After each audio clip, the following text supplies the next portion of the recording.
What would you do if 4 grown men cornered an elderly woman in broad daylight, mocking her age, her race, and her very presence in a neighborhood she'd called home for decades, only to discover she wasn't alone?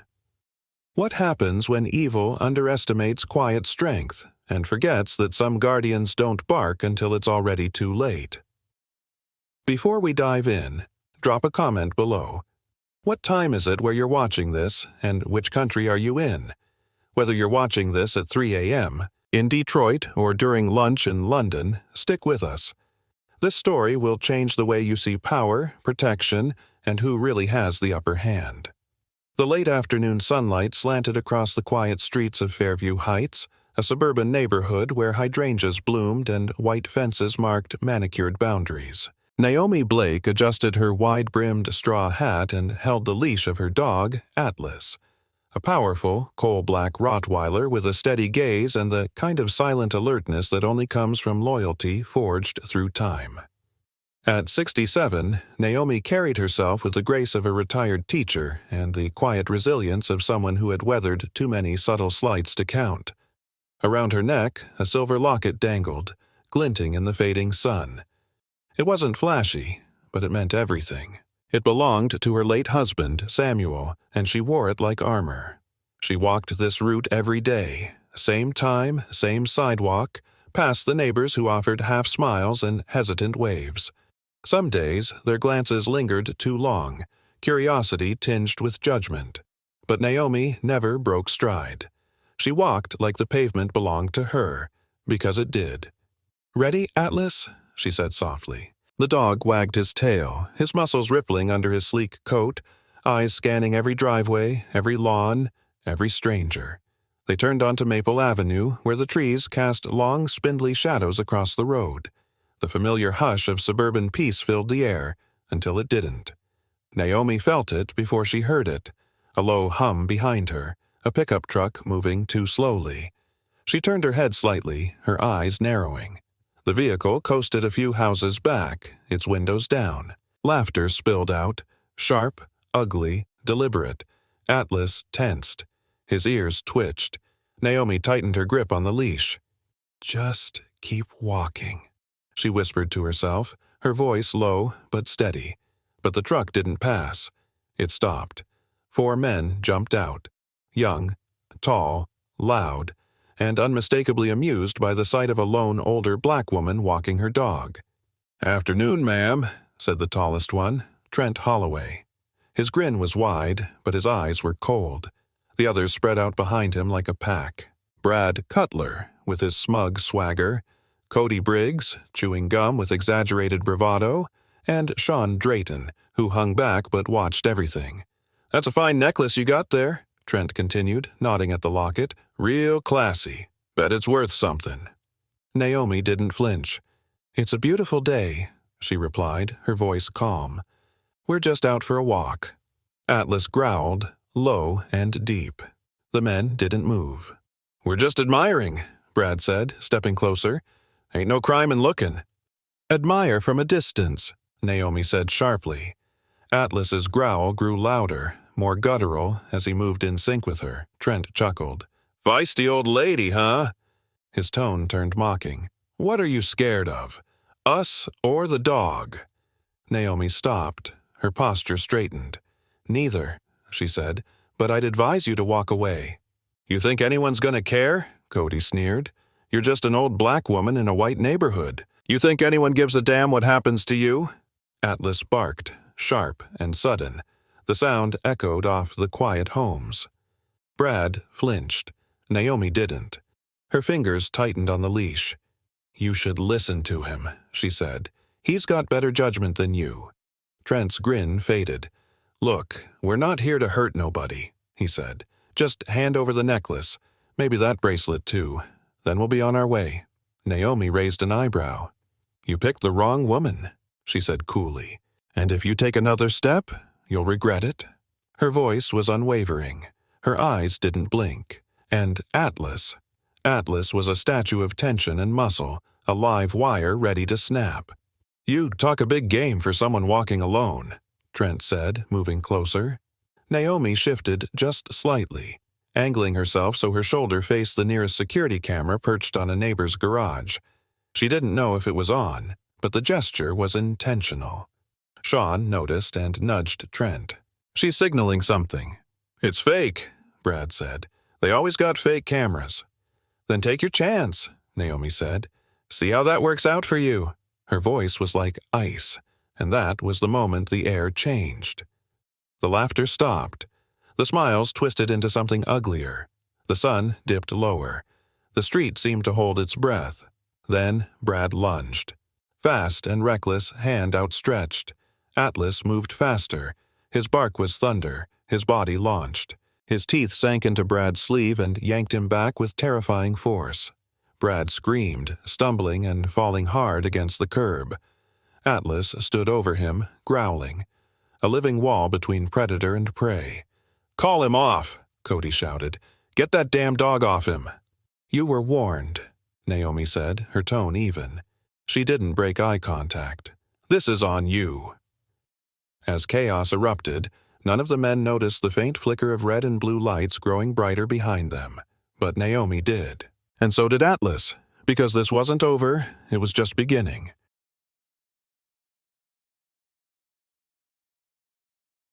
The sirens grew louder, and the panic on their faces was almost pitiful to watch.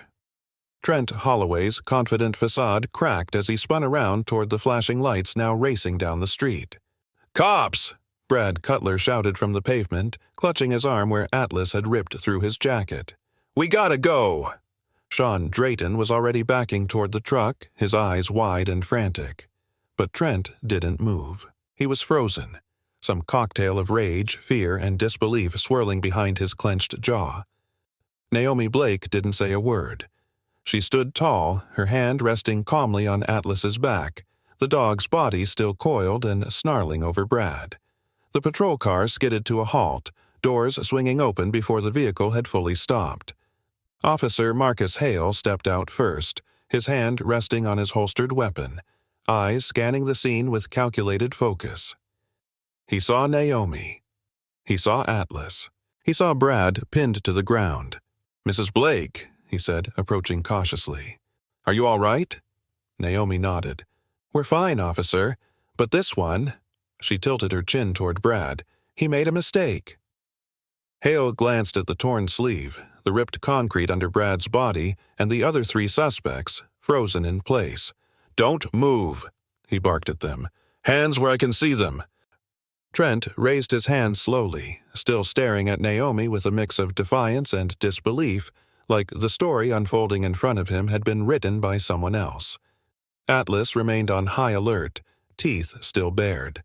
"Call him off," Brad gasped. "Please." Naomi's voice was cold, deliberate. "Only after he's cuffed." Officer Hale nodded, quickly securing Brad's wrists behind his back.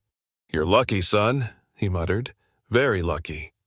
"Atlas, release," Naomi commanded firmly. The dog obeyed instantly, stepping back but keeping his body between Naomi and the others. Hale pulled Brad to his feet, blood seeping through his torn sleeve. "We'll need a statement, Mrs. Blake." "You'll get it," she said, her voice level. "Just don't let them walk away from this." The other three men were being handcuffed now, lined up against the truck like schoolboys caught with a stolen test. But Sean's eyes kept darting around, desperate for an exit. And when Hale turned to radio for backup, he took his chance. Sean broke into a sprint, darting across the lawn of a nearby house, leaping a hedge like a scared animal. Hale cursed and shouted for backup, but Sean was fast and disappearing. "They'll get him," Hale said through gritted teeth. "He's not getting far." Naomi watched Sean vanish into the distance. Her face was still, unreadable. But her eyes were sharp, alive with a fire that no amount of fear could smother. An ambulance arrived, checking Brad's arm. Hale stayed with Naomi. "We'll need a full report," he said, softer now. "Can I give you a ride?" "No," she replied. "Atlas and I will walk, like we always do." He didn't argue. He just nodded. As the remaining suspects were loaded into the cruiser, Naomi turned toward home, Atlas walking beside her, every inch of his frame alert, still humming with tension. The next day, Officer Hale called. Brad Cutler and Cody Briggs are in custody. Trent, too. But Sean Drayton, he's gone. For now. Naomi stood by her kitchen window, the morning sun glinting off her locket. He'll show himself, she said. They always do when they think the storm's past. We've issued warrants, and the footage from your neighbor's security cam, it's solid. Crystal clear. It captured everything. Good. That afternoon, Naomi sat with Prosecutor Alana Reed in a narrow office inside the DA's building. Alana was young, sharp, the kind of woman who didn't smile unless she meant it. She laid out photos, reports, witness statements. You were incredibly composed, she said. That helps us. The camera caught the entire confrontation. You've given us a strong case. Naomi studied her. Do you believe in justice, Ms. Reed? Alana blinked. I do. Then let's see it happen. 2 days later, Naomi received another call, this time from Hale again. We found Sean, he said. Or rather, your dog did. Naomi's breath caught. What do you mean? He was hiding out in Eastwood Park. Atlas caught his scent before anyone else. Your dog chased him down and pinned him again, just like before. Naomi closed her eyes. Good boy, she whispered. He's safe? No injuries. He's a little rattled, but he's in custody, and with him, the final piece of this puzzle. The following morning, Naomi stood outside the courthouse flanked by Atlas and Alana Reed. The media had picked up the story. Elderly woman and her dog foil robbery. Rottweiler hero saves owner. Headlines danced across local channels, but Naomi didn't care for the fanfare. She wasn't interested in being anyone's symbol. She just wanted the law to work the way it was supposed to. Inside, the courtroom was quiet, thick with tension. The 3 men, Trent, Brad, and Cody, sat with their attorneys whispering, shifting, and then Sean was led in, cuffed, sullen, avoiding eye contact. Naomi watched them all. No fear, no forgiveness, just clarity. You thought no one would care, she whispered under her breath. But you were wrong. Alana leaned in. Are you ready for this? Naomi nodded. I've been ready my whole life. The trial was about to begin, and Naomi Blake was just getting started.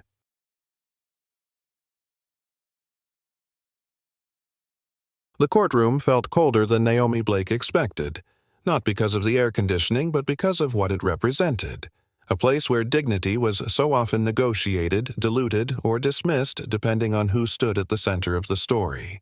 But not this time. Not today.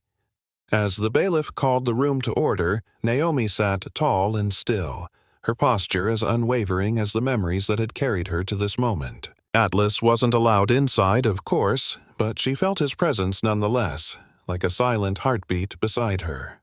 The defense attorneys looked polished but uneasy, constantly glancing at their clients. Trent Holloway, his arrogance now turned inward and defensive. Brad Cutler, jittery and pale, avoiding eye contact. Cody Briggs, tense and stone-faced.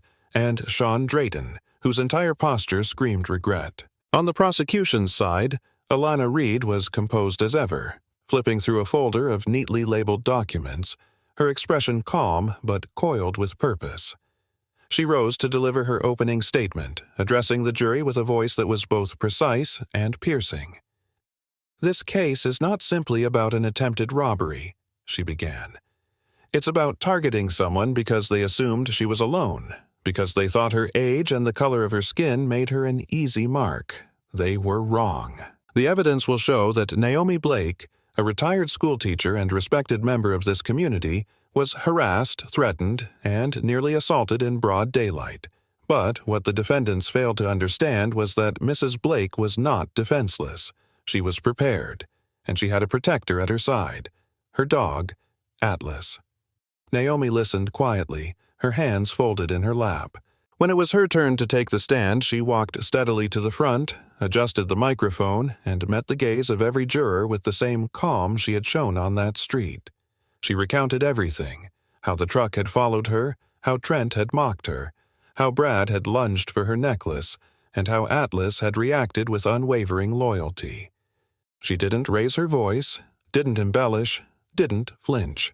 She ended her testimony with a line that seemed to hang in the air like a moral verdict of its own. They thought I was an easy target, but they underestimated the wrong woman. The defense attorneys tried to poke holes. One asked if Atlas had been trained to attack.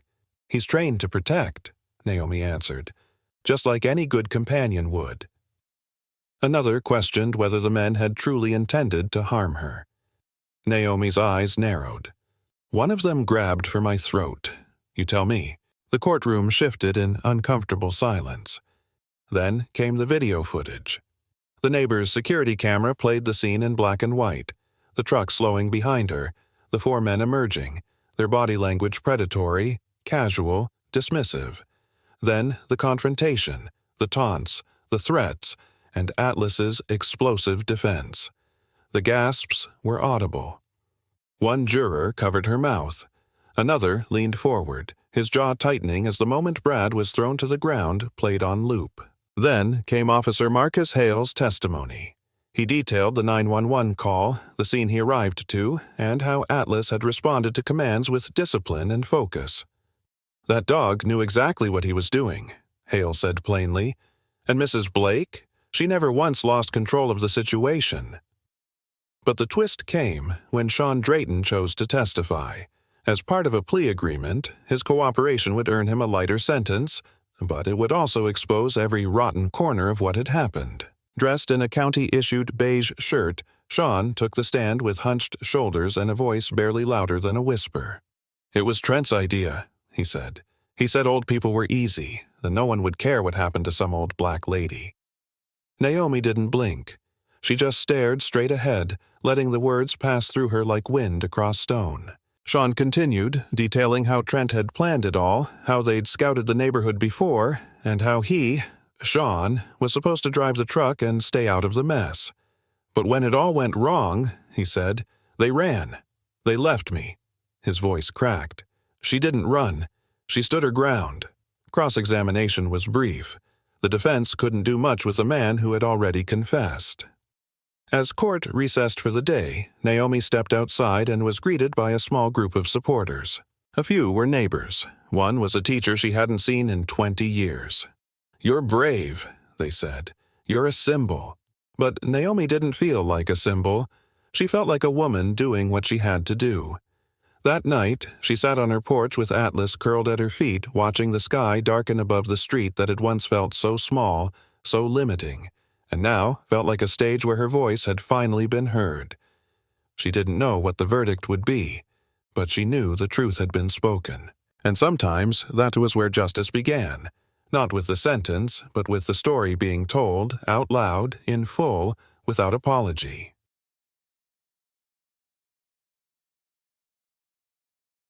The fourth day of the trial began with a silence so dense it felt like even the air was waiting.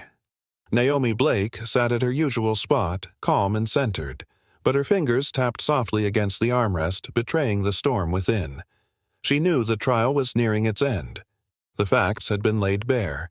The footage had done its brutal work. Sean Drayton's confession had pulled away whatever mask the defense tried to preserve. And yet, she also knew too well how justice didn't always follow the truth. It followed perception, and the tug-of-war over intent was still raging. Across the room, Trent Holloway sat with clenched fists, his jaw tight, eyes darting, no longer arrogant, but cornered. Beside him, Brad Cutler looked hollow, his bandaged arm resting stiffly on his lap, while Cody Briggs kept his eyes on the floor, refusing to meet anyone's gaze. Sean sat apart from them, his body smaller now, like he'd been drained of all pretense. Alana Reed stood, the weight of the closing arguments pressing on her shoulders. She didn't raise her voice. She didn't have to. The evidence had already screamed loud enough. "This isn't just about an attempted theft," she began, moving slowly before the jury. "This is about assumption, about entitlement. 4 men believed they could corner an elderly black woman in broad daylight because they thought no one would care. They believed her neighborhood wouldn't defend her, that the system wouldn't protect her, that she was vulnerable, alone, but she wasn't." She paused, letting the silence speak. Naomi Blake stood firm. She did not escalate. She did not provoke. She endured. She defended herself, and through the loyalty of her companion and her own unshakable calm, she survived an encounter that could have ended very differently. The defense attorneys followed, each trying to carve out doubt in the jury's mind. They leaned into the narrative that it had never been about race, never been about violence, that perhaps the situation had simply escalated, as one put it, due to a misunderstanding and an overreaction. One lawyer even dared to suggest that Atlas's actions, while noble, had created unnecessary chaos. Naomi's expression didn't change, but her spine straightened. She could feel the insult veiled as a legal argument. When the final words had been spoken and the judge gave instructions to the jury, the courtroom emptied with a quiet tension.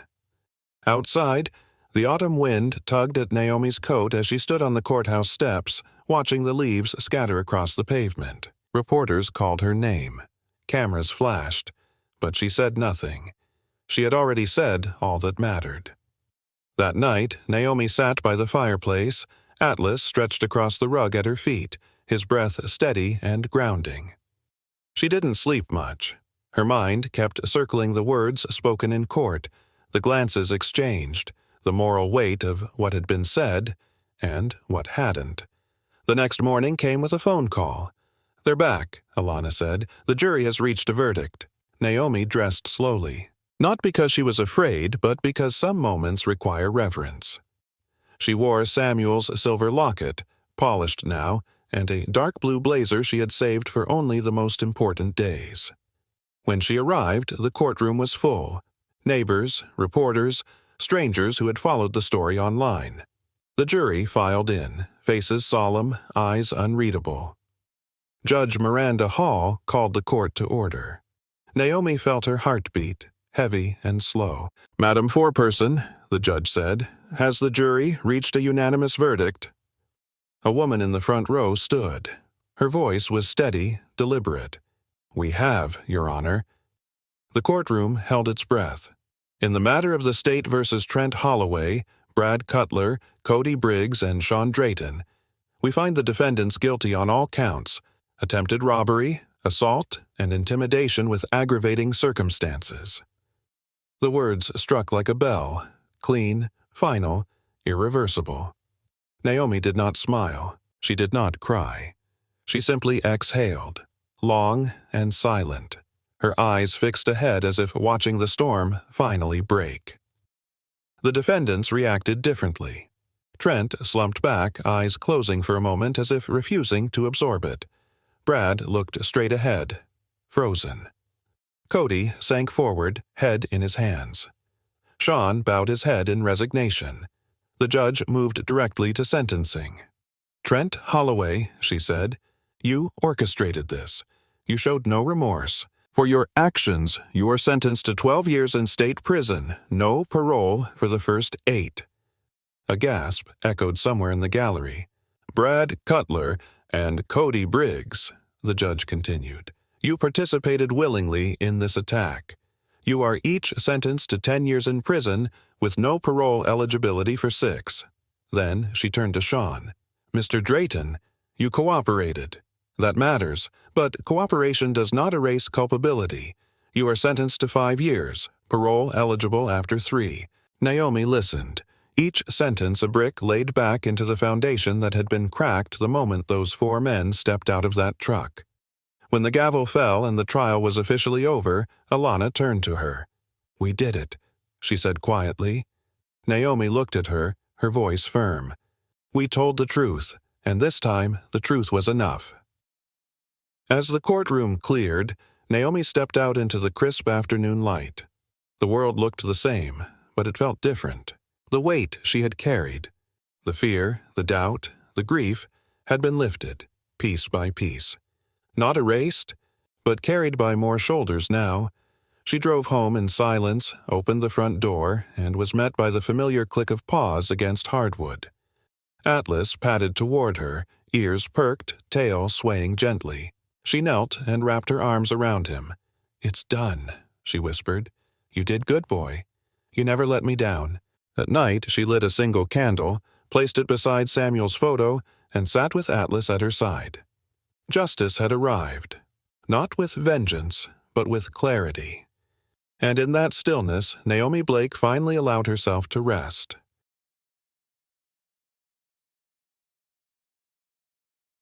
The days that followed moved slowly, not because they were empty, but because peace takes time to settle after a storm. Naomi Blake didn't rush it. She let each sunrise pour gently through her kitchen window, let the scent of coffee warm the silence, and allowed herself, for the first time in a long time, to breathe without feeling the need to brace for something worse. Atlas seemed to understand. He didn't press himself against the door the way he used to. His watchfulness was still there, but it had softened, transformed from vigilance into quiet companionship. The story had traveled far beyond Fairview Heights now. News stations across the country had picked up the footage. Naomi standing firm, Atlas charging forward, the courtroom verdict. She became a symbol overnight, though she never asked for it. Some called her the woman who refused to run. Others labeled Atlas America's dog. And while there was pride in it, there was also a heaviness. Because Naomi knew that if the camera hadn't been rolling, if the neighborhood hadn't finally decided to speak up, the story might have ended differently. One morning, a letter arrived in her mailbox. No return address. Inside, a neatly folded sheet of paper. "You made us all a little braver. Thank you." Naomi stared at the words for a long time before placing the note beside her locket on the mantel. Later that week, she returned to the grocery store, her first real outing since the trial ended. As she walked through the aisles, heads turned. Some offered soft smiles. A few paused to say hello, their voices gentler than before. Others still avoided eye contact, as if her presence reminded them of something they'd rather not confront. At the checkout, the cashier, a young woman with shy eyes, leaned in. "My grandmother watched your story," she cried. Said she finally felt seen. Naomi nodded, offering a small, grateful smile. "Tell her she's not invisible. None of us are." That evening, Naomi sat on the porch, a warm blanket around her shoulders, Atlas stretched out by her feet, gnawing gently on a braided rope toy she'd picked up just for him. The air smelled like pine and the faint sweetness of nearby gardenias. A neighbor from across the street, a woman named Carol who used to wave but never speak, crossed the lawn with a tray in her hands. "Fresh muffins," she said awkwardly, holding them out. "Just thought you might like some." Naomi accepted them with a quiet thank you. Carol lingered for a moment. "If you ever need anything, I know you've got your protector here," she smiled toward Atlas. "But if you ever need a hand, we're right there." Naomi looked her in the eye. "I appreciate that. It's never too late to start showing up." As the sun dipped behind the trees, casting gold across the porch, Naomi found herself thinking of Samuel, of the strength he had always shown in silence, of the way he would have beamed with pride at Atlas's courage, at her resilience. She touched the locket. "I think we made it through, love," she whispered. The next morning, a phone call came from Alana Reed. "We're wrapping everything officially this week," she said. "The sentencing is done. The files are closed. I just wanted to thank you again." Naomi's voice was steady. "Thank you for believing me, for letting the truth speak louder than the noise." "We did more than speak," Alana said. "We set a precedent. People are watching, and it matters." That weekend, the city invited Naomi to speak at a local community event. Something about resilience, justice, the power of standing your ground. She hesitated at first. She wasn't a speaker. She was a walker, a listener, a woman who had learned through life that most of the time the best words were the ones you waited to say. But she agreed. She stood on that stage beneath a white tent as the wind rustled the edge of her notes. She looked out at the faces. Young, old, black, white, unsure, hopeful. And she said, "I didn't do anything extraordinary. I just didn't back down. I had a dog beside me and a locket around my neck, and that was enough to remind me that I come from people who survived far worse than fear." The audience went quiet. They thought I was alone, but I was never alone. I had memory, I had strength, and I had a voice. So if you ever feel small, speak anyway. Stand anyway, because when enough of us do, we're not small anymore. Applause came gently at first, then like a wave. Naomi stepped off the stage and returned home without fanfare. That night, she roasted chicken for Atlas, just as she had the night the trial ended, and placed it in his favorite bowl, adding rice and carrots and a sprinkle of herbs. "You earned it," she whispered. As he ate, she lit another candle by the window and watched as the neighborhood lights flickered on one by one. A quiet peace had returned to Fairview Heights, but it was a different kind of quiet. Not the fragile silence that could be shattered by a truck's slow crawl or a knock on the door. This was a quiet shaped by dignity, by defiance, by the unshakable truth that she and Atlas had carved into the very pavement beneath their feet. As they stepped outside for one final walk before bed, the stars above them were crisp, unmoving.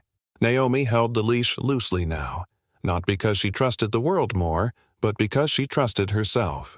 Atlas padded along beside her, his head held high, his tail swinging with pride. And Naomi, her footsteps slow but steady, whispered into the night, "Come what may, we're ready." This wasn't just a story about a woman and her dog. It was about standing tall when the world expects you to shrink. So now, we want to hear from you. What would you have done in Naomi's shoes? Drop your thoughts in the comments below. Your voice matters here. And if you believe courage deserves to be seen, subscribe to the channel and join us for more stories that don't just entertain, they stand for something.